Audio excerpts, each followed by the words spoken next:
Denial,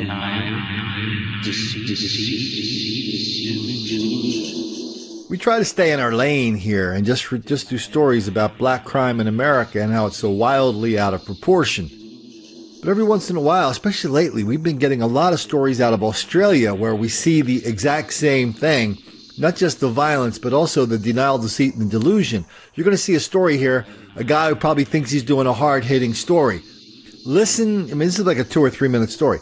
Listen to how much of the story is devoted to bogus causes, bogus solutions, explanations about their parents, about their moms, their dads, their sisters, their brothers. Listen to how much is devoted to victims. Very, very little. Let's get to it. These images show the gangs in action. Young men as comfortable carrying a knife as a mobile phone. Often your mobile phone. Specifically, they're gangs involving young men from the Sudan. Youths from a country where they saw death, suffering and witnessed terrible violence. Former Police Commissioner Christine Nixon wouldn't even admit they existed. Neither would her successor, Simon Overland. But you can't ignore the facts. And the latest police statistics show how they are terrorising this city. In central Melbourne, South Bank, Flemington, Footscray, Sunshine, Dandenong and Springvale. We are concerned at the rate of offending of Sudanese and Somali young men particularly. Total size of the population very small, but given their population, they're offending at a far higher rate than we'd like to see. Deputy Commissioner Cartwright admits police do have an image problem. They don't trust police, they don't trust the court. You are the enemy. We are the enemy. The latest police figures show Sudanese and Somali-born males are about 5 times more likely to commit crimes than the wider community. The most common crimes are assault and robbery.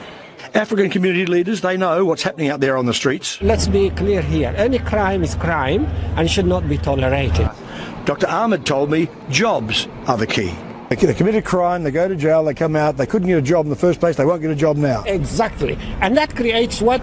More animosity from those young boys because they feel rejected.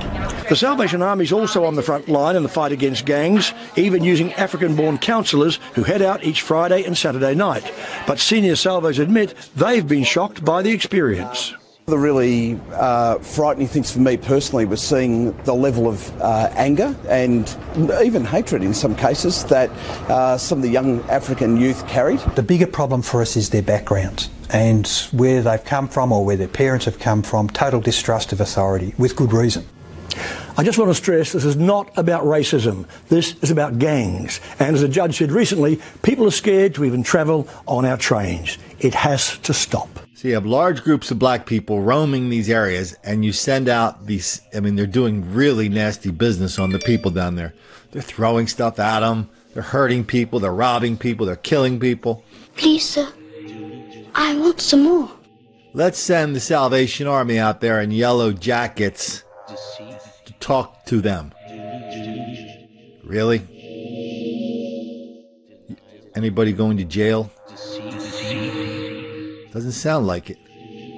Because in Australia, as in the United States, arresting black people who break the law, that's not really in favor because that makes the black kids angry.